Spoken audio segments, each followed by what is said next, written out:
Fala galera, beleza? Bom, hoje a gente vai para parte 2 daquela aula sobre Segunda Guerra Mundial e também vai ter uma parte 3 que é falando só sobre a participação do Brasil na Segunda Guerra Mundial. Sem mais delongas, bora pro vídeo.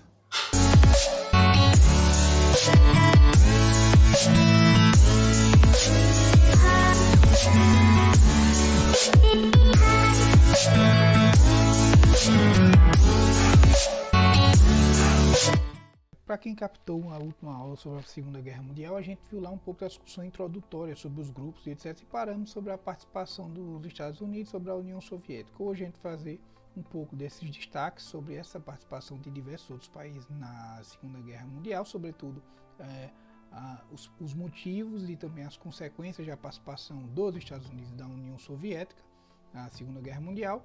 E a gente vai finalizar com um terceiro vídeo que a gente vai discutir um pouco sobre a participação do Brasil na Segunda Guerra Mundial, beleza? Bora para lá?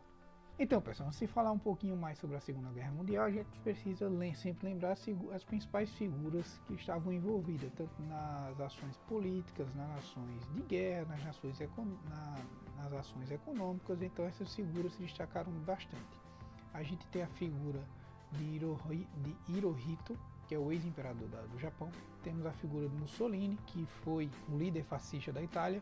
Temos a figura de Hitler, o líder evidentemente nazista alemão. Temos a figura de Stalin, o líder da União Soviética. Temos a figura de Winston Churchill, o líder, ou pelo menos um importante político do Império Britânico, ou pelo menos na Inglaterra. Pode ser assim para ficar mais prático, eu vou sempre me referir à Grã-Bretanha como Inglaterra, para ficar mais prático para todo mundo, beleza? Mas lembre-se que eu estou falando de toda a junção de todos os países que compõem a Grã-Bretanha. A gente tem a figura do presidente Roosevelt e também a figura de Truman, todos os dois envolvidos nas políticas e nos interesses dos Estados Unidos. Então, para lembrar um pouquinho do que a gente viu na última aula, a gente falou um pouquinho sobre os motivos que levaram à Segunda Guerra Mundial e eu destaquei 4 pontos aqui específicos só para para refrescar um pouco a memória de vocês. Para quem não assistiu à última aula, estou deixando aqui no card, no canto superior direito, um link onde você vai poder acompanhar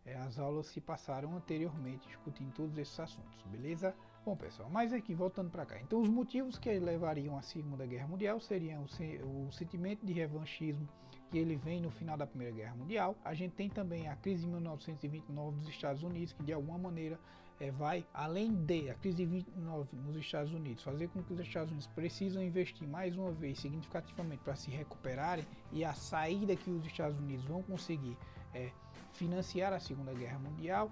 Essa crise vai fazer com que na Europa possa, ou de alguma maneira, contribuir para que haja a ascensão de regimes totalitários, como é o caso do nazismo e do fascismo. Repito, quem não viu as aulas sobre nazismo, fascismo, sobre a crise de 1929, está tudo aqui no card para que você possa acompanhar e ter ideia do que a gente tinha discutido anteriormente.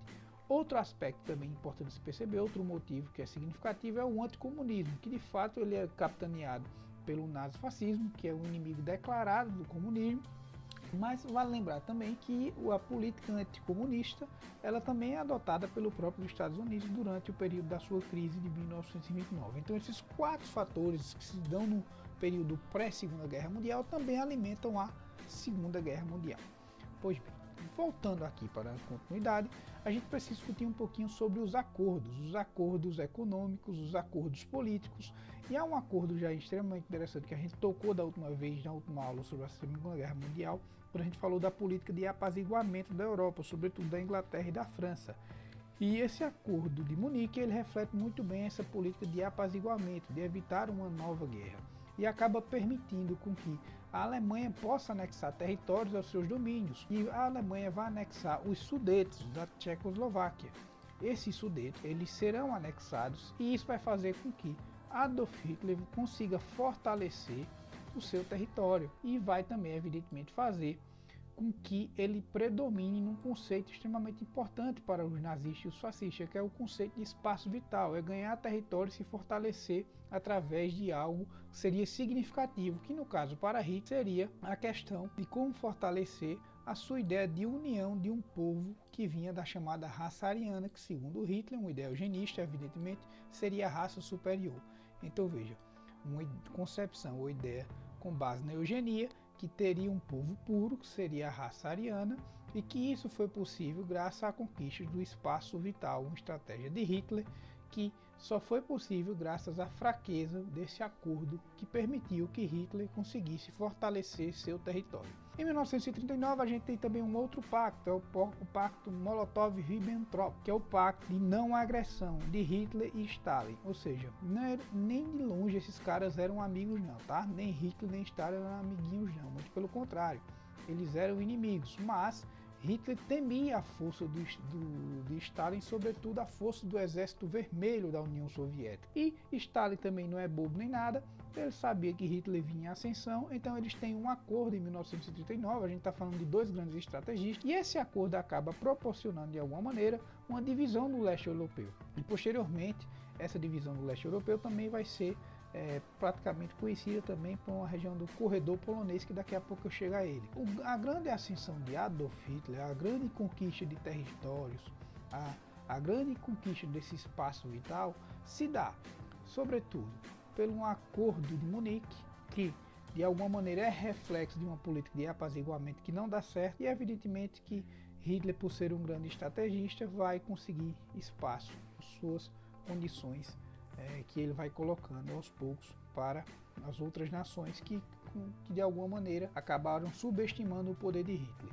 Mas dando continuidade aqui, a gente vai falando agora por datações. Onde em 1939 a Alemanha vai invadir a Polônia, e isso vai categorizar de vez o início da Segunda Guerra Mundial com a invasão à Polônia. Essa invasão à Polônia, ela é uma quebra desse tratado que falei anteriormente. É a quebra do Tratado de Munique, a gente viu aqui, porque no tratado só deixava com que Hitler tomasse os terrenos dos Sudetos, da Tchecoslováquia, só que Hitler não respeita nem o próprio tratado que fez com a França e com a Inglaterra e vai tomar a Polônia.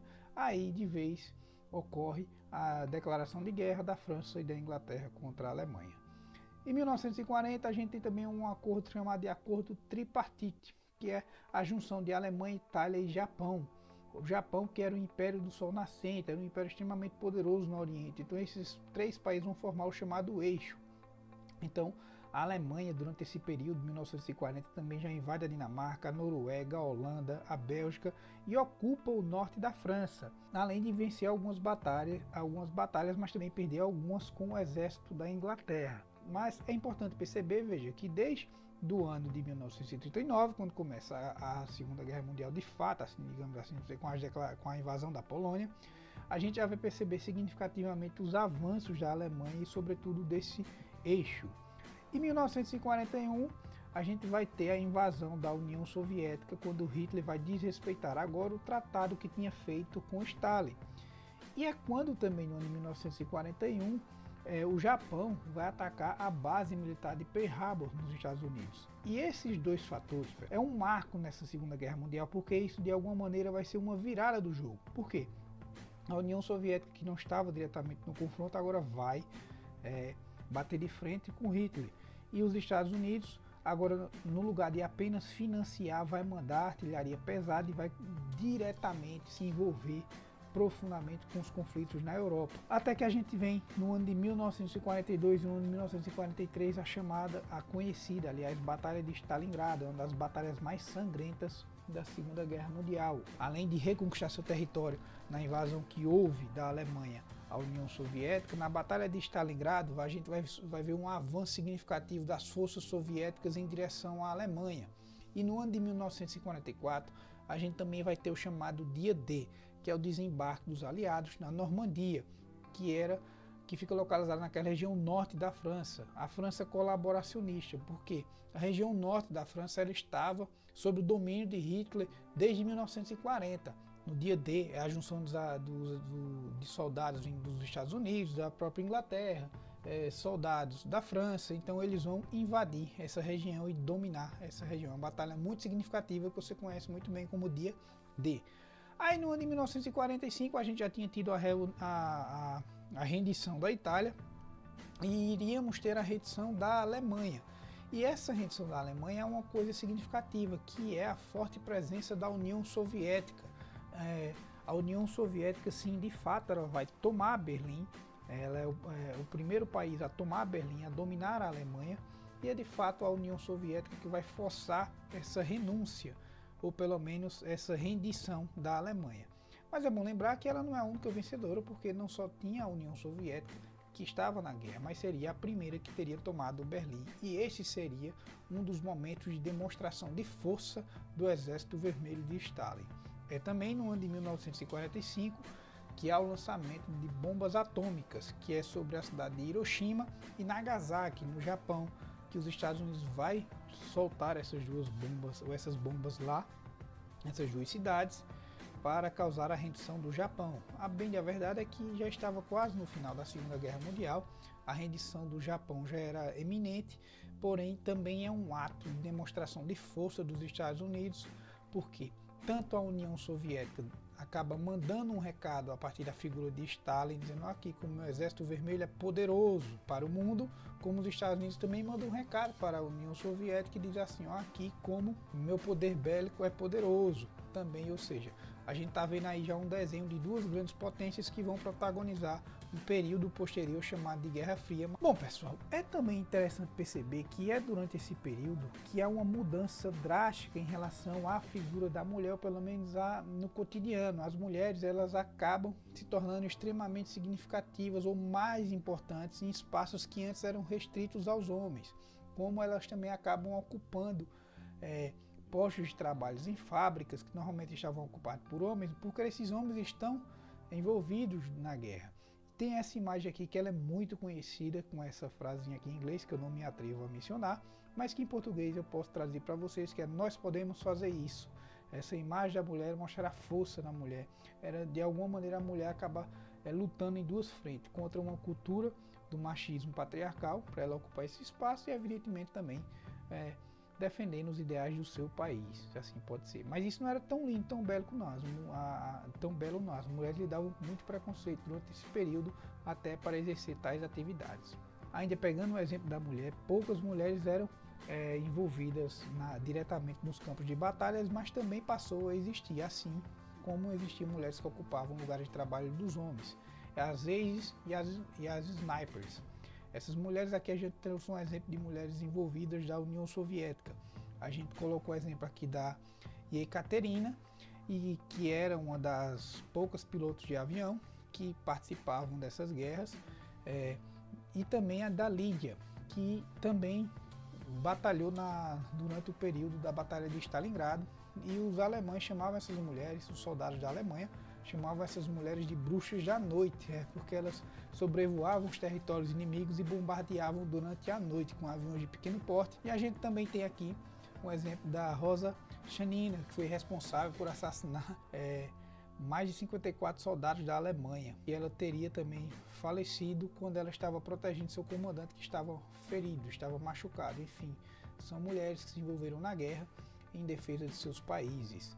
É bom lembrar que tem um relato de uma, não consigo lembrar de cabeça agora o nome da mulher, que era uma soldada da União Soviética, que é ali perguntada em determinado momento, pós-guerra, quantos homens ela matou na Segunda Guerra Mundial. E ela vai dizer, eu não matei nenhum homem, eu matei fascistas. Então é bom a gente dar as devidas condições e o respeito à luta da mulher por seu espaço. Pois bem, pessoal, ainda sobre esse aspecto, se você tem curiosidade em estudar um pouquinho mais sobre isso, sobre a participação das mulheres na guerra, tem um canal no YouTube chamado Leitura Obriga História. É um dos melhores, se não o melhor canal de conteúdos de história do YouTube. E eles têm esse vídeo lá falando sobre a participação das mulheres na guerra. É um ótimo canal, recomendo para você estudar para Enem, para tudo, porque ele não serve só para a história, ele serve inclusive para sociologia, filosofia, e também me arrisco a dizer que determinados temas que podem cair na redação do Enem, seus conteúdos podem de alguma maneira fazer uma ligação para que você possa criar uma argumentação mais consistente. Então fica aqui a dica desse canal Leitura Obriga História, e se você quiser saber um pouquinho mais sobre as bruxas da noite, que seriam as mulheres que participaram da Segunda Guerra Mundial, você entra lá e assiste esse vídeo. Só um dado curioso, esse apelido Bruxas da Noite foi dado pelos soldados da Alemanha, que temiam essas mulheres que atacavam nas madrugadas com seus aviões, destruindo todas as bases inimigas. Bom, consequências da Segunda Guerra Mundial. A gente tem em 1945 a criação da ONU, como a gente viu anteriormente, a Liga das Nações morre porque tem a Segunda Guerra Mundial, logo ela fracassou. Com o final da Segunda Guerra Mundial, a gente vai ter a criação da ONU. No ano de 1947, a gente vai ter o Tratado de Paris, que é uma espécie de revisão do mapa da Europa, haja vista que a Alemanha vai ser punida e mais uma vez vai perder esses territórios que ela tinha tomado, invadido. Então, há uma certa revisão em relação ao mapa. No ano de 1945 ao ano de 1949, a gente vai ter o Tribunal de Nuremberg, que seria um julgamento sobretudo alemão, em relação aos crimes que foram cometidos contra a paz, porque quebraram aquela questão da paz mundial que tinha no final da Primeira Guerra Mundial, eram os crimes de guerra cometidos pelos soldados da Alemanha e os crimes contra a humanidade. Um exemplo disso seria os crimes que a gente pode mencionar aqui são os crimes contra os judeus e por aí vai, mas esses não seriam os únicos. Outra consequência importante desse conflito foi a ascensão dos Estados Unidos. Como você já tem visto nas outras aulas, os Estados Unidos ele vem se tornando cada vez mais um país muito protagonista da economia mundial. E quando começa a Segunda Guerra Mundial, ele está em crise. E no final da Segunda Guerra Mundial, ele sai como a maior potência do mundo. Mas evidentemente a gente vai ter uma grande disputa aí. Por quê? A gente vai ver o mundo agora polarizado entre capitalistas e o socialismo da União Soviética. Bom, e aqui eu trago alguns dados para finalizar essa questão aqui com vocês sobre os conflitos, os números de vítimas da Segunda Guerra Mundial. O conflito, de acordo com algumas estimativas, mostram que morreram mais de 45 milhões de pessoas e deixou mais de 35 milhões de pessoas feridas, fora as pessoas que tiveram que sair de seus países, enfim, e outras tantas famílias ou civis que acabaram sendo punidos por essa guerra. A maior quantidade de vítimas foi registrada na União Soviética, são mais de 20 milhões de mortos só na União Soviética. Mas já morreu gente só lá, né? Evidentemente a gente tem aqui o número de mortos da Polônia, calcula-se uma estimativa mínima de 6 milhões. Na própria Alemanha se contabiliza 5 milhões e meio de mortos em decorrência dos conflitos. No Japão a gente tem ainda a questão de 1,5 milhões de pessoas. Só vale uma ressalva em relação ao Japão que há diversas imagens tristes, atenuantes sobre a questão da bomba de Hiroshima e de Nagasaki, um retrato de uma humanidade decadente, um retrato de uma violência absurda. E tanto é que posteriormente à Segunda Guerra Mundial e até hoje é assim, se discute muito sobre o uso de armas nucleares em conflitos mundiais ou conflitos entre países. A Segunda Guerra ainda produziu um dos maiores crimes ou maiores atrocidades da humanidade, que seria o assassinato de 6 milhões de judeus nos campos de concentração. E a gente tem aqui a observação em escala industrial, sim, porque parecia uma máquina de matar gente. Os campos de concentração eram uma das coisas mais tenebrosas que o ser humano já fez, assim como as bombas, ou pelo menos as armas atômicas, se a gente pode ser assim. Muito se discute sobre a questão da tomada de Berlim e da bomba de Hiroshima e Nagasaki. A gente sabe que quando chegar esse período do final da Segunda Guerra Mundial, já vai começar a se desenhar um conflito que virá depois, que é a chamada Guerra Fria, que é o lado socialista contra o lado capitalista. Pois bem, muitos especialistas e historiadores, sobretudo, apontam que esses ataques, na verdade, já eram ataques de demonstração de força um para o outro. Seria, no caso, a tomada de Berlim é a demonstração de força de Stalin, como vocês podem ver nessa foto histórica que eu coloquei aqui para vocês, que representa muito isso. A tomada de Berlim é a representação de força de Stalin sobre o Exército Vermelho. Olha que como o exército é poderoso. Nós tomamos a capital, nós tomamos Berlim. Hitler está derrotado. Derrotamos Hitler. As primeiras derrotas foram nas nossas batalhas de Stalingrado. E agora a gente de vez massacrou essa onda fascista.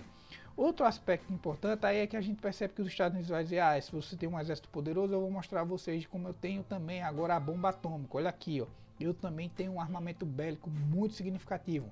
Então vejam, tanto a tomada de Berlim quanto o ataque, se a gente pode dizer assim, ao Japão, a partir da bomba de Hiroshima e Nagasaki, é um dos ataques mais catastróficos que a gente já viu, com poder de devastação significativa, são na verdade demonstração de poder dessas duas grandes nações que irão no futuro próximo, nas próximas a gente vai ver isso, é protagonizar a chamada Guerra Fria. E como eu disse a vocês, a gente tem um terceiro vídeo que a gente vai publicar nos próximos dias, que é falando sobre a participação do Brasil na Segunda Guerra Mundial, que remete um pouquinho àquele período que você conhece como a Era Vargas. A gente tem a participação do Brasil na Segunda Guerra Mundial, o Brasil vai mandar tropas para lá, mas em muitas dessas batalhas o Brasil vai estar junto com a bandeira norte-americana. Não vai ter a bandeira do Brasil hasteada, mas os soldados que estão envolvidos estão junto à bandeira norte-americana, porque eles seriam integrados a esse exército. Uma das outras tarefas do Brasil seria a proteção de fronteiras ali naquela região ali do Estreito de Gibraltar, beleza? Enfim. Espero que vocês tenham gostado do vídeo. Quem tiver dúvida pode colocar aqui nos comentários ou pode colocar lá no Google Classroom onde a gente faz a nossa discussão. Enfim, até a próxima. Valeu, povo!